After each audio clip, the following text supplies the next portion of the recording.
Video games. They've been here for decades, since 1958, and we still judge them as one of the bad things in our society. That they're addictive, expensive, even violent, and that they can't teach. And that bears with it the stereotype of an obese person living in their parents' basement. But none of that couldn't be further from the truth. All of these are assumptions created by many societies in order to demote video games. Video games can teach. First, I would like to bring to light Shigeru Miyamoto, creator of Super Mario Bros. He invented what people call the learning curve. Basically, the learning curve is how you learn to play a game. So, let's begin. You start the game. You're on the far left of the screen. All this open space, giving you a sense of where to go. You move. You hit the middle of the screen. You start to pan. The camera starts to pan with you. Suddenly, a Goomba appears. You don't know what to do, and you touch it. You die. Luckily, there's not much of a penalty, so you can start over again. You go, you move. This time, knowing to jump over the Goomba, but you accidentally hit one of the blocks above you. A coin pops out. Yay, coins! Let's hit all the blocks, yeah! Mushroom. You instinctively move to the side, but the mushroom bounces off a cleverly placed pipe. It touches you, but you grow bigger, stronger, less vulnerable to attacks. And like that, you've learned all the mechanics of Mario. Yay! Another thing we learn is challenge.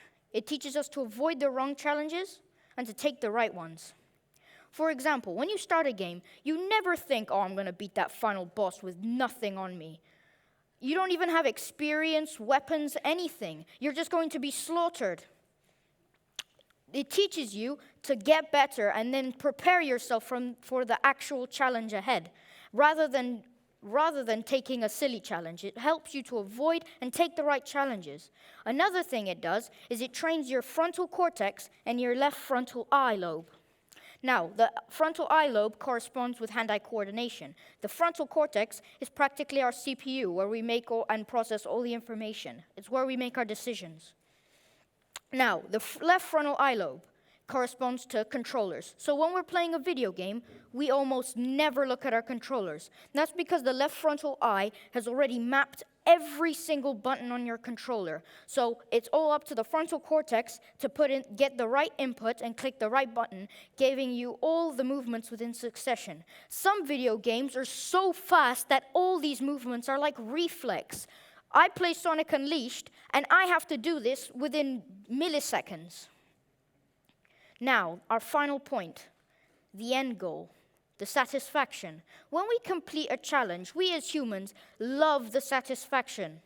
We crave that final feeling, to have those bragging rights, to have that feeling.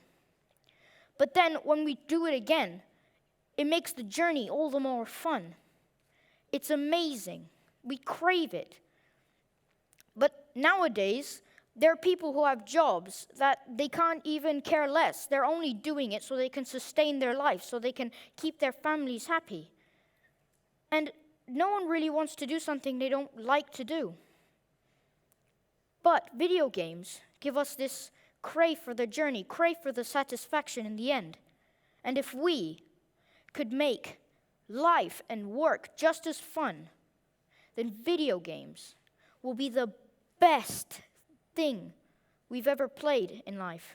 Thank you.